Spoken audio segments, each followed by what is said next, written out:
तो दोस्तों ये है इंद्रेश उपाध्याय जी, एक कथावाचक, जिन्होंने हाल ही में एक लग्जरी शादी करी। हम अपनी स्थिति बता रहे हैं, हमारे घर के लोग भी जानते हैं। हमको कहीं ले जाओ लेकिन किसी का विवाह हो रहा हो वहां मैं नहीं जा पाता। क्यों? क्योंकि विवाह क्षेत्र में, विवाह क्रम में सब सांसारिक क्रिया होती हैं। भोजन तो सांसारिक, नृत्य तो सांसारिक, वहां पे वो वर वधू जो है वो उनका सब जो भी होता है ठीक है, वो जरूरी है। एक दिन आपको महाराज जी आपका भी तो होना है, ठीक है, सब बात अपनी जगह उचित है। लेकिन पता नहीं क्यों इतनी सांसारिक स्थितियों में मेरी इंद्रियां प्रसन्न नहीं होती। मैं अपनी स्थिति बताऊं,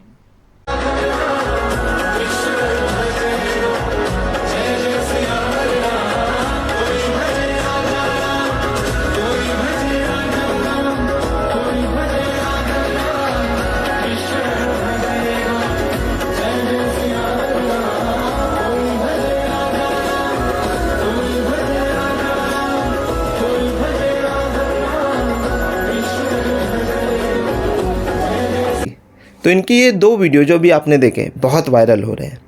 इस वीडियो पर अलग अलग रिस्पॉन्स आ रहा है। कोई इन्हें पॉजिटिव बता रहा है, कोई इन्हें नेगेटिव रिस्पॉन्स दे रहा है, कोई इन्हें क्रिटिसाइज़ कर रहा है, कोई इनके इस निर्णय को सराहना कर रहा है, कोई इनका फेवर कर रहा है, कोई इनके अपोज में बोल रहा है। अलग अलग यूट्यूबर, मैं भी अपनी राय दे सकता हूँ, भैया अभिव्यक्ति की आज़ादी है, क्योंकि हर कोई आज़ादी है अपनी राय रखने की। तो दोस्तों इनका शादी करने पे मेरा क्या विचार है, शुभकामनाएं इनको एक नया जीवन शुरू करने के लिए बहुत बहुत शुभकामनाएं। भगवान आप दोनों की जोड़ी सलामत रखे, आप दोनों खुश रहें। मेरे विचार ये है कि इनके शादी करने से मुझे रत्ती भर भी तकलीफ़ नहीं है। ना मेरे से धर्म को हानि होगी, ना मेरे व्यापार को हानि होगी, ना मुझे कोई पर्सनल हानि होगी। मेरे विचारों से कुछ लोग अगर इनका अपोज कर रहे हैं तो वो इसलिए कर रहे हैं, जिसमें मैं भी हूँ, कि एक कहावत है हमारे भारत देश में, कथनी और करनी। कथनी और करनी सेम होना चाहिए। जो हम लोगों को विचार रख रहे हैं उससे हमारी एक्शंस भी होना चाहिए। स्पेशली ये तब ज़रूरी हो जाता है जब आप एक कथावाचक हैं, संत हैं और गुरु हैं, टीचर हैं। जैसे मैं एक टीचर हूँ, मेरा प्रोफेशन टीचिंग प्रोफेशन है। कैसा लगेगा अगर मैं अपने स्टूडेंट्स को बोलूँ कि मुझे शराब से सख्त नफ़रत है, शराब पीते हुए बोलूँ मुझे शराब से ना सब सख्त नफ़रत है, और शराब पीते हुए बोलूँ कि मुझे शराब से सख्त नफ़रत है। या फिर कैसा लगेगा अगर मैं अपने स्टूडेंट्स को बोलूँ, खुद सुबह 5 बजे नहीं उठूँ और मैं उनको बोलूँ सुबह 5 बजे उठो, बहुत अच्छी बात है, जीवन अच्छा हो जाएगा, लाइफ चेंज हो जाएगी। कैसा लगेगा? ऑब्वियसली यहाँ पर ये कहावत आएगी, कथनी और करनी। तो मेरा विचारों से मुझे इनकी शादी करने से कोई तकलीफ़ नहीं, ना जलन की भावना है, ना है हमारा इसमें धर्म संकट में है। बट चूँकि आप एक तरीके से इन्फ्लुएंसर ही है, हम जो क्लासेस में पर्सनालिटी डेवलपमेंट का लेक्चर लेते हैं, व्यक्तित्व विकास, भले वो गोल सेटिंग हो, डिसीजन मेकिंग स्किल हो, रिलेशनशिप स्किल हो, उसमें ये सब चीज़ें बताते हैं। हमारे स्टूडेंट्स हमसे क्या अपेक्षा करते हैं कि यार सर भी वही चीज़ों अपने लाइफ में फॉलो करते होंगे तभी ये आगे बढ़े हैं। तो एक रिस्पॉन्सिबिलिटी आ जाती है हमारे ऊपर कि जो हम कथनी हमारी उसको हम करनी में कन्वर्ट करें। जहाँ तक मुझे लगता है कि इसीलिए इनके इस निर्णय का विरोध हो रहा है। प्रेमानंद जी को लोग इतने क्यों पसंद करते हैं? क्योंकि उनकी कथनी और अभी करनी में कोई भी फ़र्क नहीं है। जैसी उनकी कथनी है सेम वैसे उनकी करनी है।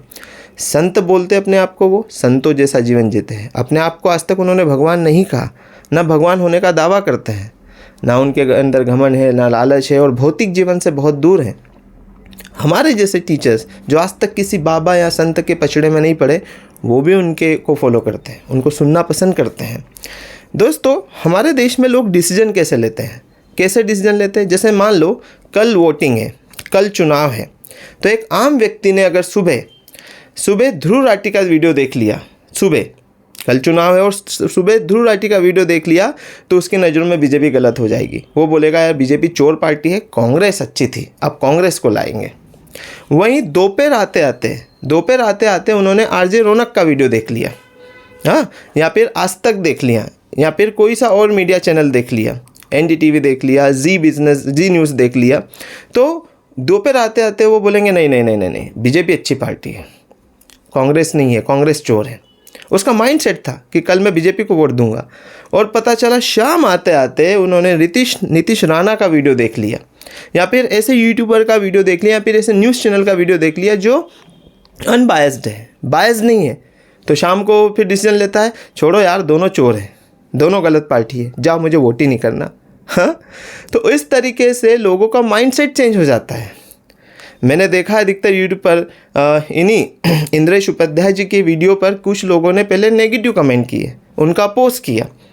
हाँ, जैसे मैं अपने विचार रख रहा हूँ कि कथनी और करनी के ऊपर, और फिर वहीं उन्होंने शुभंकर मिश्रा जी का ये वीडियो देखा तो वहाँ पर उनकी सपोर्ट कर रहे हैं, उनकी तारीफ़ कर रहे हैं, उनका विरोध नहीं कर रहे हैं।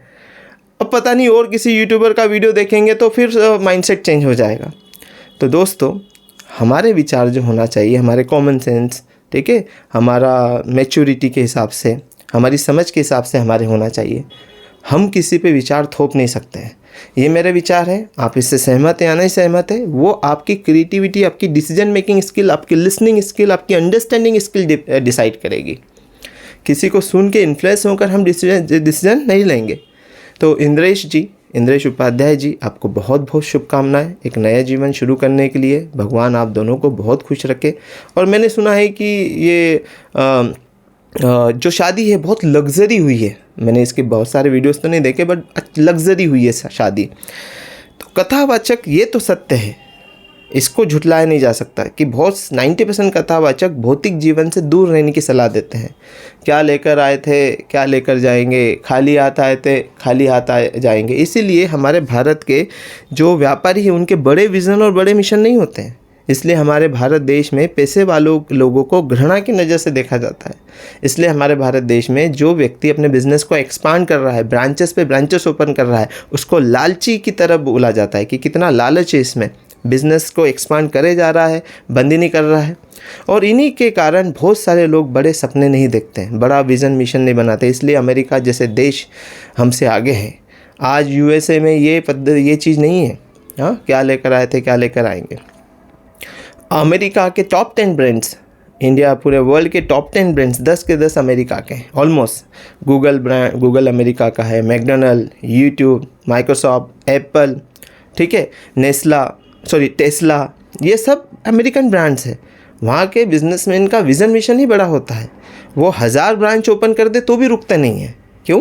क्योंकि उनके यहाँ कोई ऐसे भौतिक जीवन से दूर रहना या फिर अपने मोक्ष के लिए लड़ना, अपने मोक्ष के लिए जीना, मोक्ष के लिए जियो ताकि अगली बार इंसानों का जीवन न मिले, वैकुंठ धाम मिले आपको।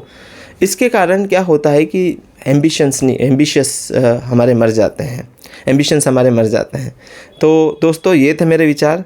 अब आप भी अपने विचार रखिए। वीडियो अच्छा लगा हो तो लाइक कीजिए, नहीं अच्छा लगा हो तो डिसलाइक कीजिए, और अगर अच्छा लगा हो तो शेयर कीजिए, और नीचे कमेंट बॉक्स में अपने विचार ज़रूर रखिए। और हाँ, मेरे विचारों को सुनने के बाद अपने कमेंट में विचार मत रखिएगा।